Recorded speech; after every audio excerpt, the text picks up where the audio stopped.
Let somebody shout hallelujah. God bless you. Please be seated.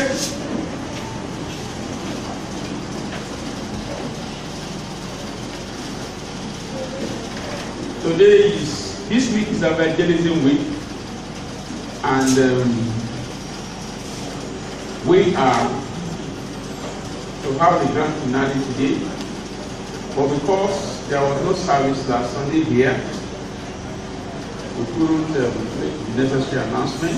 All the same, we are believing that God will help us. Last week we had service at the TBS. How many of us were there? You had the TBS last week. Can I see your hand in the air? I went to TBS. Jesus Christ of Nazareth. Hello, somebody. Hello, somebody. The Lord will give you a turning point. Amen. A turning point for greatness. In the mighty name of Jesus. This one we want to talk about complete restoration. The roots to complete restoration. And one of the roots of complete restoration is God's prosperity completely restored. When the prosperity of God is completely restored in a man, of course, there shall be complete restoration. The Lord will grant us better understanding in Jesus' name. We have read Psalm 23, starting from verses 1 to 6. And I want us to open our Bible to 3 John chapter 1. Of course, there's only one chapter in 3 John, verse 2. And I will read from there. 3 John 2. 3 John 2. 3 John chapter 1, verse 2. Please let us welcome our Father that has come to work with us, our CDO, in charge of happening. You are welcome. 3 John chapter 2. The Bible says, Beloved, I wish above all things that thou mayest prosper and be in health, even as thy soul prospereth. Now, this is scripture. Now, what can we gather from this? Is that God desires us to prosper.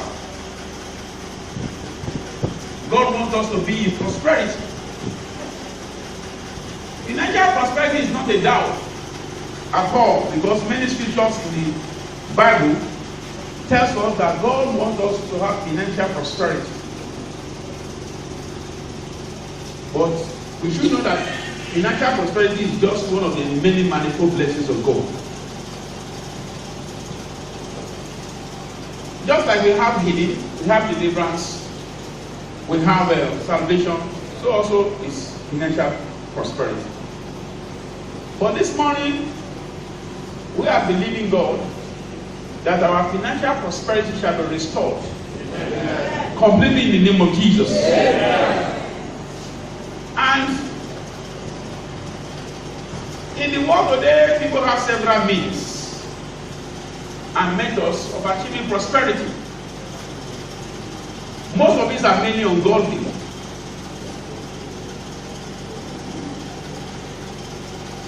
But one thing about God's prosperity is that, and the beauty of it is that, the prosperity of God maketh you rich without any sorrow added to it.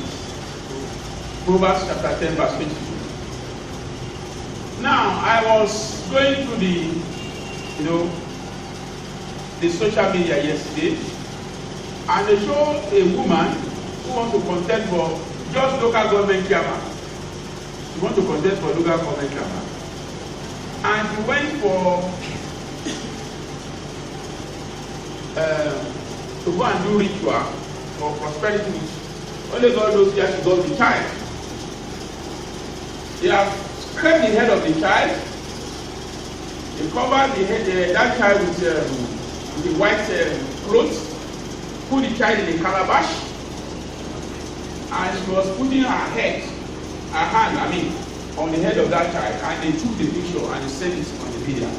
And I was told that she had gone hiding. Now she was seeking for prosperity. I mean, just to become local government chairman. Now, if she wants to become a governor, hello, she's going to build battalions. Now, that's to tell you how people, run after financial prosperity. Now, so if that person succeeds, she will have money, but there's a lot of sorrow that is added what? But the one that comes from God has no sorrow added to it. Therefore, prosperity as a blessing of God can be desired. It can be prayed for. It can be activated by certain actions on our part. I pray for you this morning that you will activate your financial prosperity in Jesus' name. Amen. We want to look at 3 basic headings under this complete restoration of financial prosperity. That who are the people that qualifies for God's complete restoration in prosperity? That's number 1. Number 2, we want to look at why some may not experience His complete restoration in prosperity. And finally, we look at the benefits of God's prosperity. I pray that the Lord will grant you better understanding, and He will consider you qualified this morning for financial restoration in Jesus' name. Now, I want to look at those who qualify for God's complete restoration. For anyone to prosper in the Lord, or for anyone to prosper by God, let me put it that way, because you can prosper through any means. I mean, but if you are going to be prospered by God, he or she must have a relationship with the God of prosperity. If you don't have any relationship with Him, then you cannot expect to be a beneficiary of His prosperity. The God of Abraham, Isaac, and Jacob, the God of the redeemed Christian Church of God that we are serving through Jesus Christ our Lord, His only begotten Son, says that if you must prosper through Him, you have to be born again. You must be washed by His blood. You must be a bona fide child of God. In John 3:16, the Bible tells us that because God loved us so much, He gave us the only begotten Son. That whosoever believeth in Him will not perish but have everlasting life. And in John 10:10, Jesus said, look, I have come to give you life and to give you more abundantly. And from that we know that if any man be in Christ is a new creature. All things are passed away, all things have become new. Praise the living Jesus. So if you want the prosperity that God can give, you have to have a relationship with Him. And the only way by which you can have a relationship with God is to go by His own method of admitting people into His kingdom. Praise the living Jesus.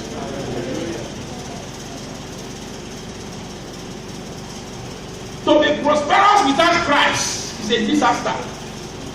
It's a calamity. In fact, it can lead to self-destruction. Proverbs 20:17. Engineers, read Proverbs chapter 20, verse 17. Anyone who prospers without Christ is asking for disaster, for calamity. That's what they said. The just man walketh in his integrity. His children are blessed after him. The Bible says the just shall live by his faith. To be just in Christ is because you have decided that you are going to walk according to the statutes of God. Jesus Christ is just. And therefore, if you are the children of Jesus Christ, you are going to receive the same kind of blessings after him.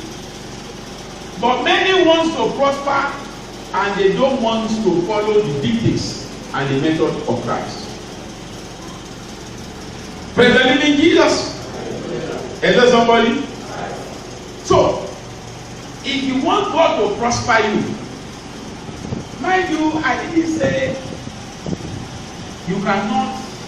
There are other kinds of prosperity. People prosper through other means, fraudulent means, steal government money, people's money, embezzle, do fraud, over invoicing, all sorts of methods. But those one has a lot of sorrow added to it. They might be riding big cars, building big houses, but we know that one day, monkey go market, you no go return. Hello? There is a day of reckoning when all those prosperity they have acquired through worldly and lustful means will now become what? Poison to them. But for us that want to prosper in God, in Christ Jesus, the best thing is to give your life to Him. Praise the living Jesus. And until you surrender to Jesus, you cannot be a beneficiary of some of His, His blessings. Because God said in His word, He said, when you call upon my name and you run unto my name, you will be saved. Because the name of the Lord is strong to work. As many righteous people that run into it, they are what? So, the first thing you need to do to be qualified for the prosperity of God or complete restoration of His prosperity is to be what? To give your life to Christ. Number 2, obedience to God.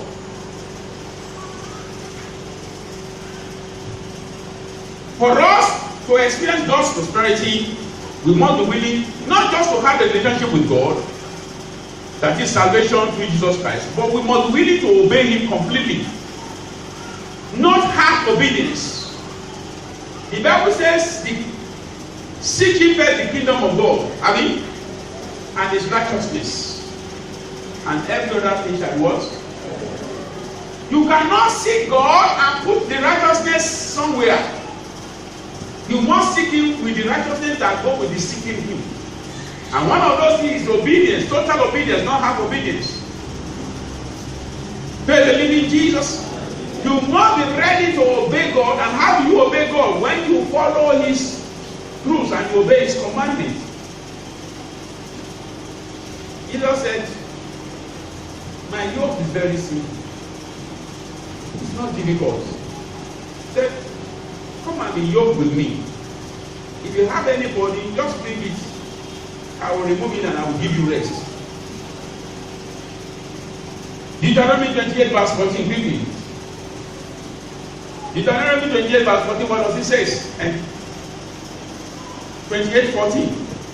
Obedience, and thou shalt not go aside from any of the words which I command thee this day, to the right hand or to the left, to go after other gods to serve them.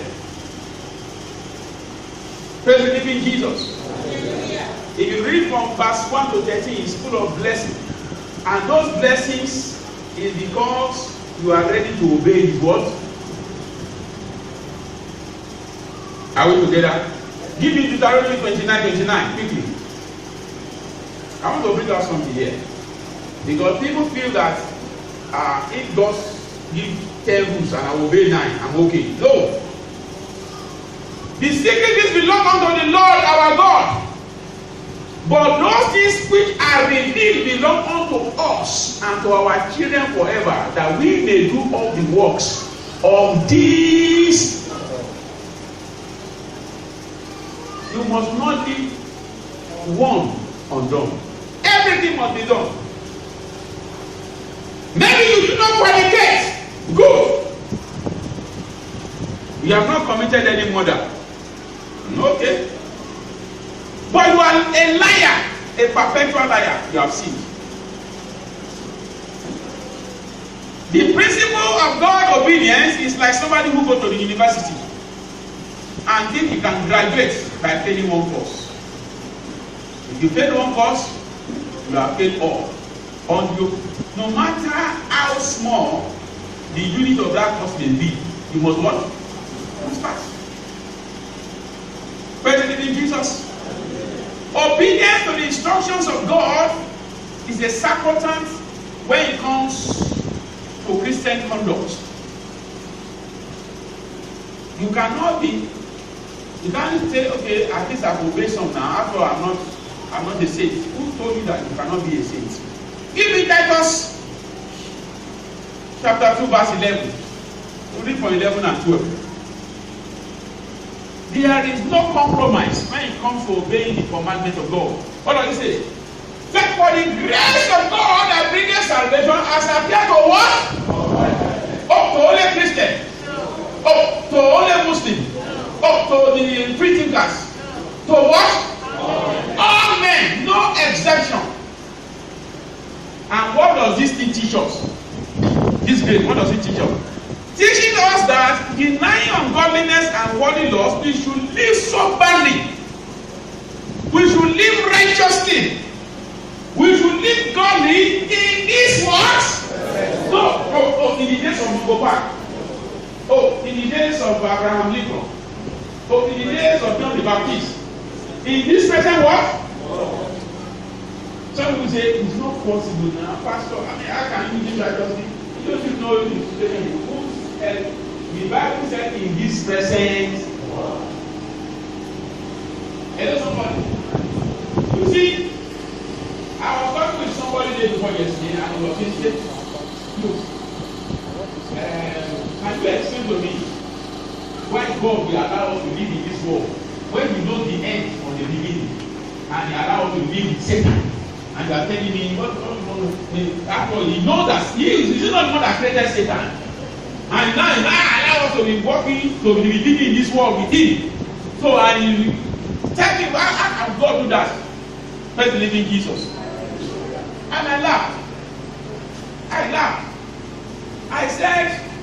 He said, when Satan sinned, when he fought with God in heaven, and God does not want him, He now sent him to us to come and trouble us.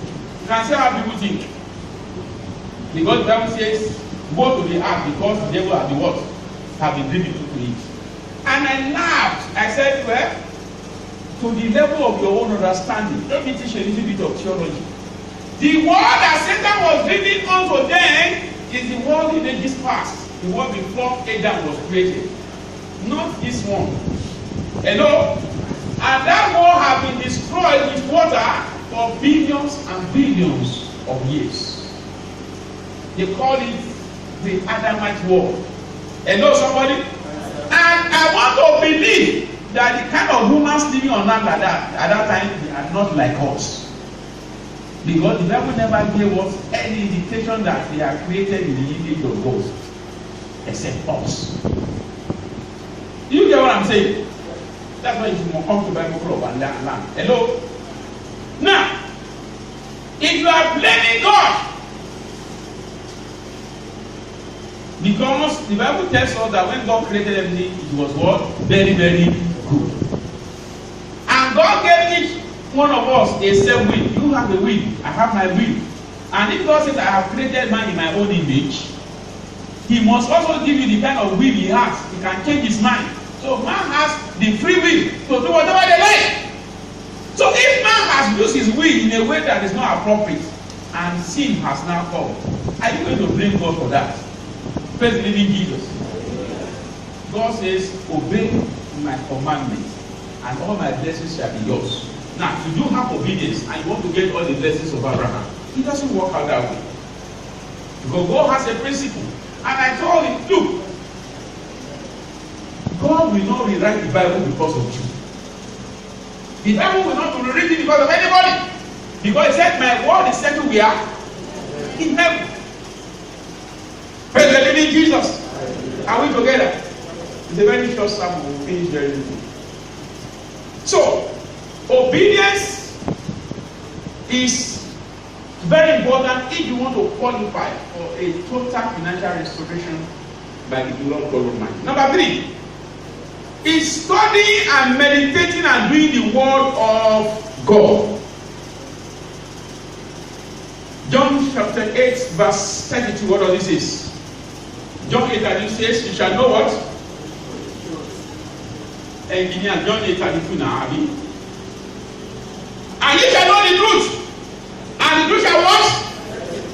How can you know the truth if you don't read the Bible? How can you you know the truth if you don't listen to sermons? How can you know the truth if you also does not have books, Christian literatures that you can read to gain? Praise the living Jesus. You see, I love the redeemed Christian Church of God because it gives us the privilege for everyone to be his own pastor. There are so many avenues for you to come and study and learn, so that you can be a worker, that is not ashamed, according to the scripture, because you are studying to show yourself approved, not unto man. You don't need any man to come and approve you, but unto what? Unto God. When you are put unto God, and let me tell you one thing, knowledge is power. When you have knowledge, you have power. You shall know the truth. If you don't know the truth, can you be set free? And ignorance is not an excuse. You need to read Romans chapter 1. The Bible says a man is without what? Excuse. But the living Jesus. And it is the truth that you know that can also what? Set you free. But I want to put it this way. That is not only the truth that you know that can set you free, but the truth that you know and that you do that can set you free.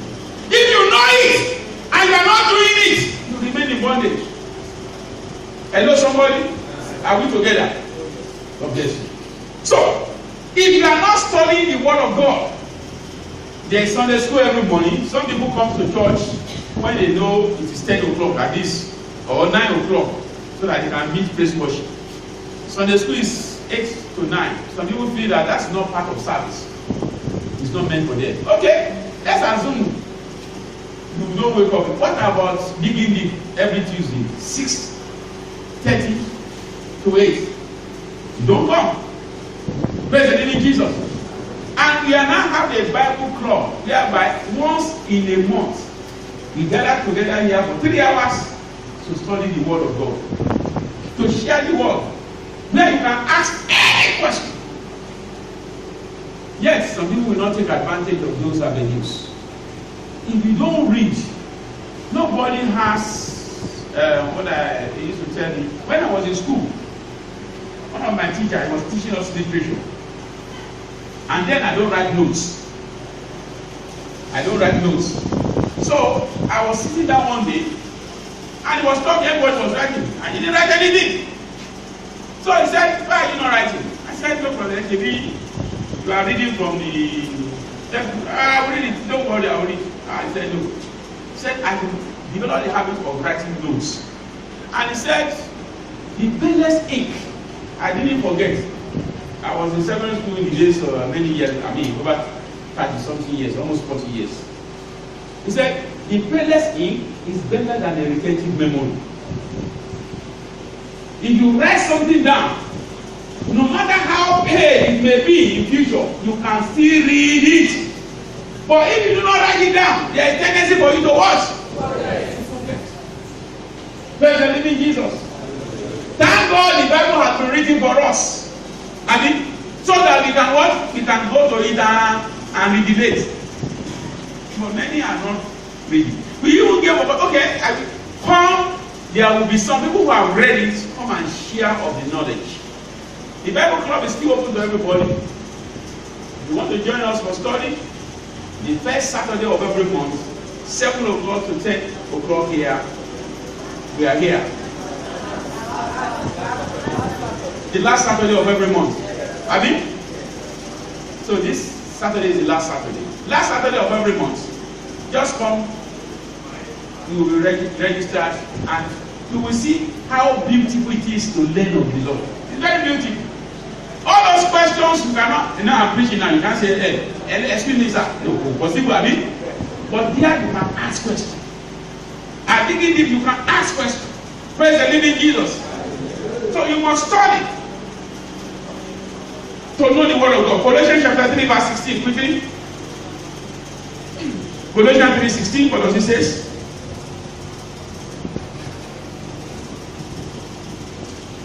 Let the word of Christ dwell in you richly in all wisdom, teaching and admonishing one another in psalms and hymns and spiritual songs, Like the choir did this morning.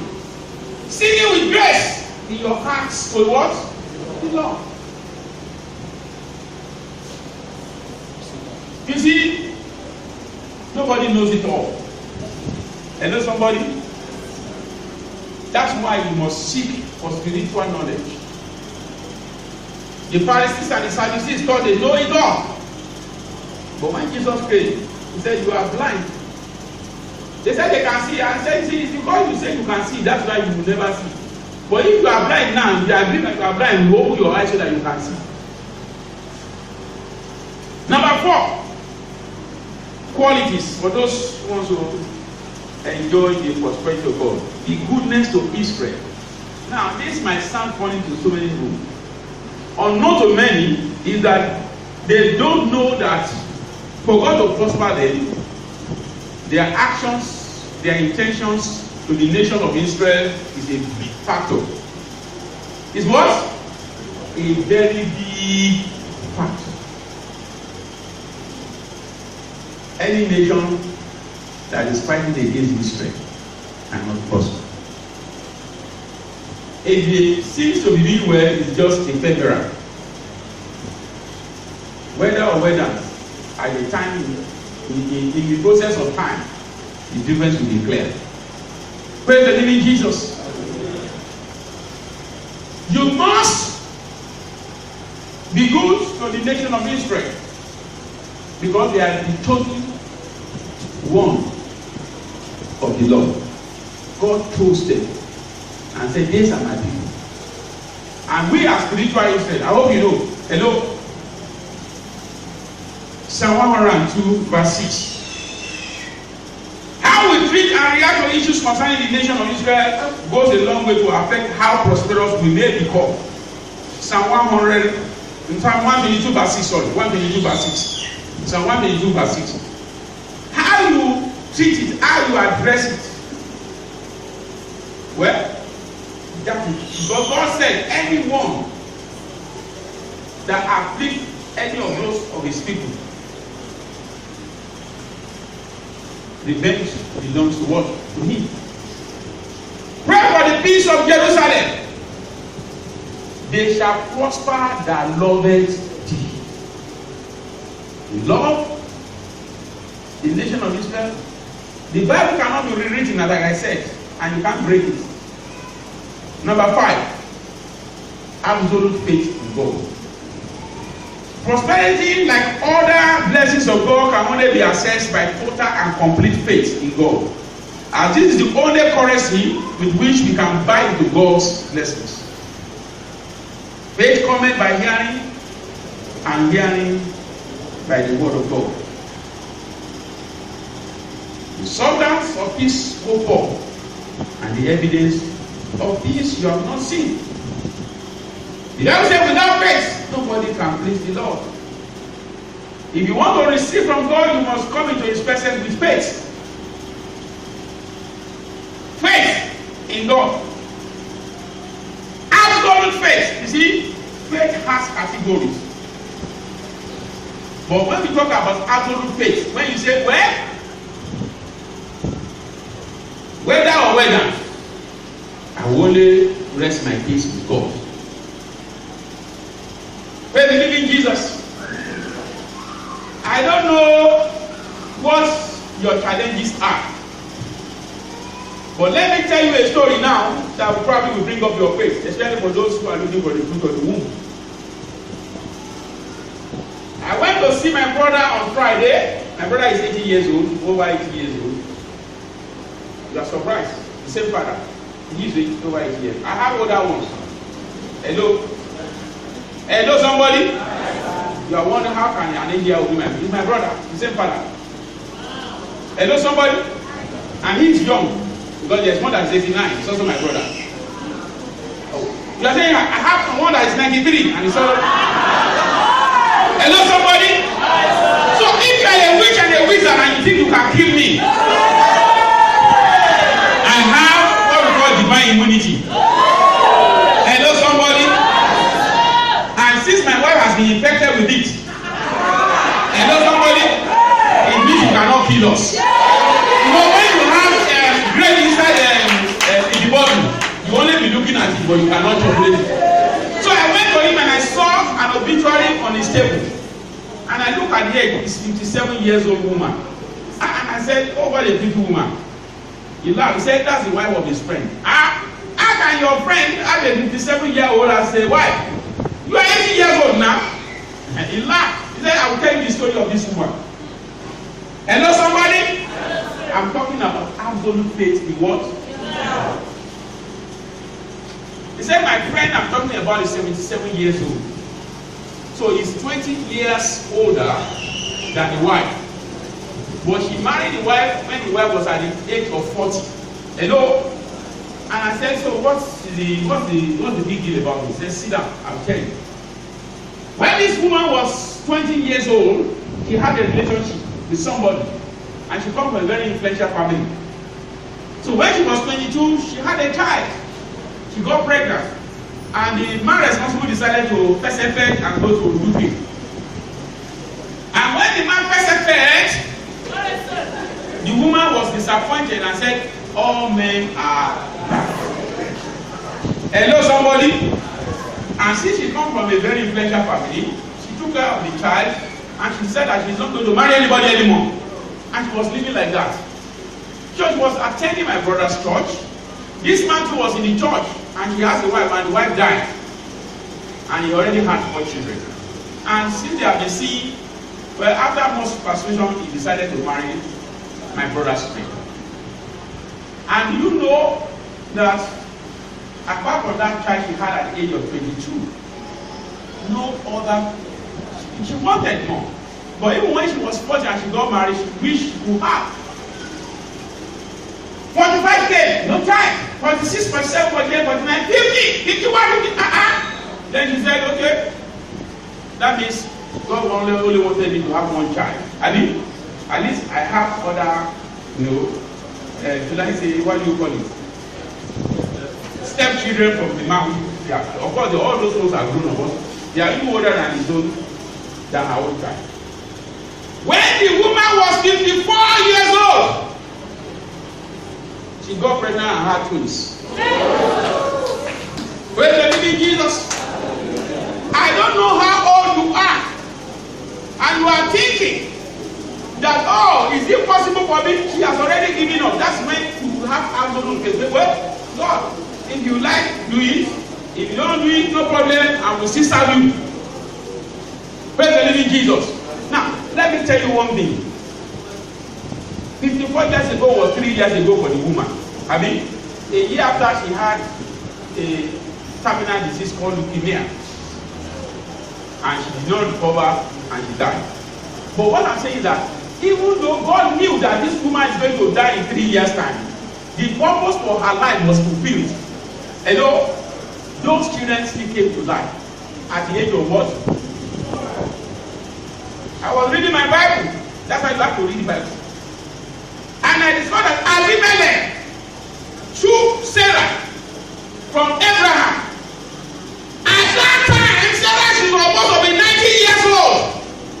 How can a 90-year-old woman be looking attractive to a king? You have not asked yourself that question.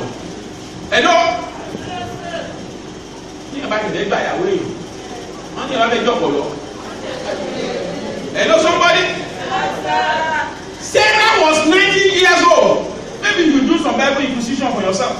How can a man find a 90-year-old woman attractive to the extent that he took it from the altar? He bested it. Until God decided to bested him cruelly. Hello, somebody? Now, it's not written like that in the Bible, but my sense tells me that God must have reduced the age of Sarah to an omega age. So if you are thinking you are over age to bear a child, today God will reduce your age. In the mighty name of Jesus. But when you have absolute faith in God, there is that's what we call a creative miracle. Hello, somebody? And when the man wanted to get the okolo, God said, I'm going to obey you. The Bible says God closed the womb of all the women in the house of Abimelech. Praise the living Jesus. until God will obey you is somebody's just property. Hello, somebody. When you have absolute faith in God, God can, because of you, bring about a creative miracle. A creative miracle is a miracle that has never happened before. It doesn't exist. But God says, oh, look at this wonderful faith. So, if you want to be a beneficiary of the prosperity of God, let's have absolute faith. I am not saying that once upon a time or once in a while, there won't be a period of distress when you feel bad or you feel dejected. It will happen. But you must encourage yourself and renew your faith. Praise the living Jesus. And why was I said, well, I've seen that kind of miracle before, because in a 56-year-old woman gave birth to a child. I mean, praise the living Jesus. But these are people who have absolute faith in what? Number 6, because of our time. Either you must pay your tithes, you must give your offering, you must be generous. Tithing, giving, and generosity is a way by which you can activate the blessings of God. Oh, Shaggy Logbe. Oh, Toguro Lofa. Why did you offer Oligo Maro? He does not roll up it. Hello, somebody? Nothing ventured, nothing gained. The Bible says, he who must have friends must show himself also what? Friendly. Proverbs 18 verse 29. The same also goes for prosperity. You want to have the blessings of God, and you are not ready to give to him. When it's time for offering, you look for the smallest denomination that is suffering from a lot of kwashokot and POP. They are plaster Paris, the whole thing. It is torn here and there, and they have used all sorts of sellotape. And that's what you think you want to give to God. And you expect that God to now receive million back to you. You yourself look at it, it doesn't work out that way. You pass 1,000 naira. You pass 500 naira. You pass 200. Even some will pass 100. Even 50 naira, because some people will pass it. And where there is 5 naira and 10 naira paying, they will pass to 20 naira. When you want to give to God, you give your best. Cain and Abel were from the same parents, and they both gave offering. And the Bible tells us that God rejected one and accepted the other. Not it is what you give and the motive of giving it. But in Jesus, you don't give God as if God is begging for it. You give God because you are led and you are delighted, you are happy, you are cheerful to give it. If we must be prosperous, we ourselves must be tithers, that is paying our tithe is 10% of our income. Give generously. We must be cheerful givers. Why giving generously to all around us? We must be in Luke chapter 6, verse 38 says, the same measure you give, you'll be shaking, pressed down. God is giving back to you. So if you are not paying your tithe, please, I want to beg you, pay your tithe so that it will not be tithe for you. If you don't have a tithe card, you can see me after service. I will give you a tithe card. Hereby you can record your tithe and you pay it. And you know one thing about tithe card is that you can use it to make supplication to God. God, see my tithe card, I'm paying. Therefore, you must also do something about my income. Hello, somebody? Lord bless us in Jesus' name. Why some may not experience God's complete restoration? Why? Why will some people not experience the restoration of God in terms of financial prosperity? Well, God desires, according to 3 John 2, that we should prosper, but it's unfortunate that some, and indeed the majority, still live in abject poverty and lack. It's not God's fault. Proverbs 22 verse 2, what does it say? Proverbs 22 verse 2. It's not God's fault that some are in poverty. It says, the rich and poor meet together. The Lord is the maker of them all.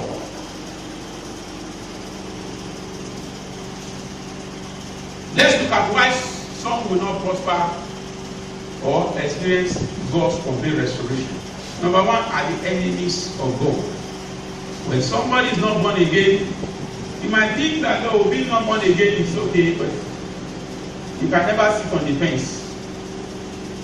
When you are not born again, you are saying that, God, I don't need you. And if you don't need God, then you are not in his kingdom, then you are against his kingdom. Because there is no sitting on the fence. Once we do not have a relationship with Christ, we are in excess rebellion towards God. And hence, he cannot give it. He said, the children's bread cannot be given to what? To the dogs. You can't give the children's bread to the dogs. Somebody asked me a question yesterday. He said, Augusta, am I being just concerned? We are saying that if you don't believe in Jesus, you can't go to heaven. I said, yes. Then if you don't accept Jesus Christ as your Lord and Savior, you can't go to heaven. Yes, very correct. He said, but some people belong to other religions. So what will happen to them? Are they going to hell? So you want God now to say, if you do not believe in Jesus but in other religions, you will go to heaven. The Bible cannot be rewritten. And it has a passion which is okay for those who belong to this other religion. Like I used to when I was young. When I was small, I asked my father a question. I said, these people who practice this religion, are you telling me they are all going to hell? My father laughed. He said, what makes you feel that God will just destroy billions of these people like that? He laughed. He didn't tell me the answer. I said, I will tell you one thing, but when you grow up, you will know it better. His answer is always the same. He said, the Bible says, narrow is the road that goes to what? And only few people, but you want to head. Jesus Christ of Nazareth, my express. Hello, somebody? Anyone who does not believe in Christ is an enemy of God. Number two, why some people might not enjoy God's financial restoration or complete restoration is when they live in sin or they are covering their sin. Proverbs 28 verse 13 that he that cover a sin shall not what? Shall not prosper. When you are living in sin or you are covering your sin and you think because pastor did not know, God did not know, you are deceiving yourself. Hello? I was leading to one of these Pentecostal ministry who was preaching that if you are a Christian, it's not possible for you to sin. There's nothing like sin as far as the Christian is concerned. And then Ogaba was, look. He said, look, maybe those who need to go through all these things are those who are not really maybe the Bible says we are joined here with Jesus Christ. So if you are already joined here with Jesus Christ, so how can we sin? I said, sorry sir. You mean now that because we are a Christian, if you lie now, you are not sinning? No. God is not going to see that lie. You just see the blood of Jesus. I say, it's all right. Praise the living Jesus. Oh, God will always see the blood of Jesus. So when you are preaching or talking to them and you are saying, confess your sin, they say, sin, give me read 1 John chapter 9, verse 8. 1 John 9, 8. Oh, 1 John 1, 8, sorry. 1 John chapter 1, verse 8. 1 John 1, 8. What does it say?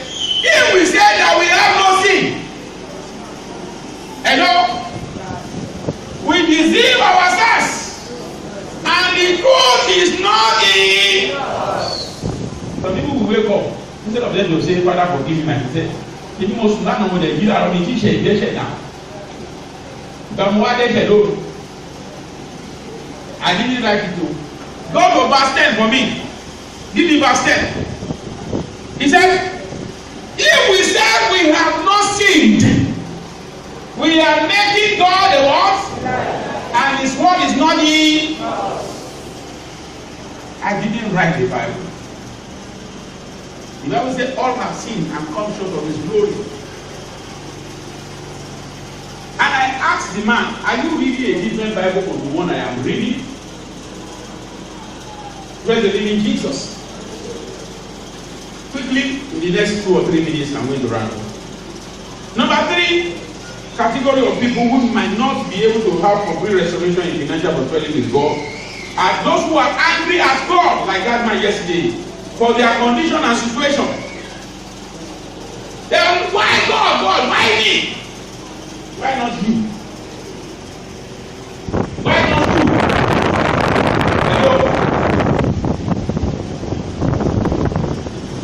The man yesterday was so embittered.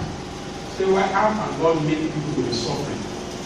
I said, who told you that it's God that made people to suffer? He said, you know God that created us. When he created you perfect. It is sin that causes suffering, not God. And said, really God know that there will be sin. You know, when I dribble this way and I was about to score a goal, we will change the goalpost. Praise the living Jesus. When you are angry with God for your predicament, let me tell you one thing. God is forever good. What do I say? God is forever what? Good. And every good thing, every perfect thing, they come from what? From above. And from the Father what? Of light. Of whom there is no what? No miracles. And I asked him, I said, okay, you believe that the evil that comes to you is from God? Àmú Ọlọ́run ni àbí? Tí the number ṣe lè náà àmú Ọlọ́run. Èwo wá lè ṣùn mú wa o? Because you are absorbing the devil. That's where I can see. If it is God that is moving all the things, àbí? So which one is the devil moving? Àbí kò ṣe ṣùmọ̀? Iṣẹ́ wo wá ló ń ṣe? Àbí ó wá ní kó ṣe rere? Because and that's how I defeated him. If you can show me that, oh, the devil is just there doing good, okay? But you also know that the devil is not doing good, Àbí? So you will know that the evil is not from God. Bẹ́ẹ̀ ni olúwa ọlọ́run ṣe máa gba èṣù láyè láti lọ tẹ́ǹtì jójó. Hello, somebody. Money, whether you believe it or not, we are playing a game, and it's like a game of chess, and we are the pawns with which the games are played. That is the truth. I said it is not the devil that invited God to the back. It is God that invited the devil. Come and see my son. God was boasting with his son that I am sure, because God knows the end from the beginning, that this one will never deny him. Praise the living Jesus. So maybe the challenges you are facing is the same thing. And you are not praying and you are angry with God. You are just helping the devil to achieve his purpose. Isaiah 54 verse 17. Isaiah 54 verse 17 quickly, as I begin to round up. It says, no weapon that is formed against thee shall prosper, and every tongue that shall rise up against thee in judgment, thou shalt condemn it. Because this is the heritage of the servants of the Lord, and their righteousness is of me, saith what? And finally, who are those people who are not likely to enjoy total restoration? Are those who are the miserly towards God and the work of God. Wọ́n ní o dáwọ́ olóòdá. Hello, those who find it very difficult to give to the things of God, but they can donate to worldly programs. Who are there? They will be the first donation, and who donate. Look, the things of God are not only in the church. When you help an individual that is helpless, you are doing the work of God. Jesus said that some of you say that when did we see you that you do not provide for what you ask? Then when you do not do it to this ones? That here now, we have been crying since the days of William Wilberforce. I'm sweating already. Some of you are also sweating. We have enough power to. So here we are only installed 3, and we still have we cannot be around that again on this 3. So there's a lot of work to do in the household of God. And I used to say, I said these ACs I will carry into my house. One day I will leave this place, whether you like it or not. One day they will say, Pastor, the one way you do, you don't do. Yeah. And everything here will now be for prosperity. So whatever you do here, you are doing it for what? God, not for me. Praise the living Jesus. What are the benefits of complete restoration? In other words, as an individual, just like Joseph, you can be prospered. Like the family of Obed-Edom, they were prospered. The church of God can be prospered. The nation can be prospered, just like the nation of Israel. The benefit is that when God stores everything back, prosperity automatically takes effect. Praise the living Jesus. You see, I know prosperity, everybody wants to prosper. I'm here to see somebody who will say, no, he wants to live in poverty. No, God wants to live in abundance. But what kind of prosperity or abundance you want also matters. There's one that is given by God. The devil can also give prosperity. Hello? But there's a lot of sorrow that is added to that one. The Lord will help us for better understanding in Jesus' name. Today, I know the Lord God Almighty wants some people to prosper here. And I know I'm number 1. My wife is number 2. My children are number 3. I don't know those, and I know some people here. Hello, somebody. I want you to rise on your feet because we want to ask God for something. The Bible says, ask and you shall be given, seek you will find, say knock on the door and it shall be opened unto you. If you do not ask and you don't get, you can't be angry with God. But asking is one thing that you have to do this morning. You are going to ask God, but before I ask you to ask God, let us obey His commandment that God wants to heal you that labor and every day, and I will give you rest. I want all eyes closed.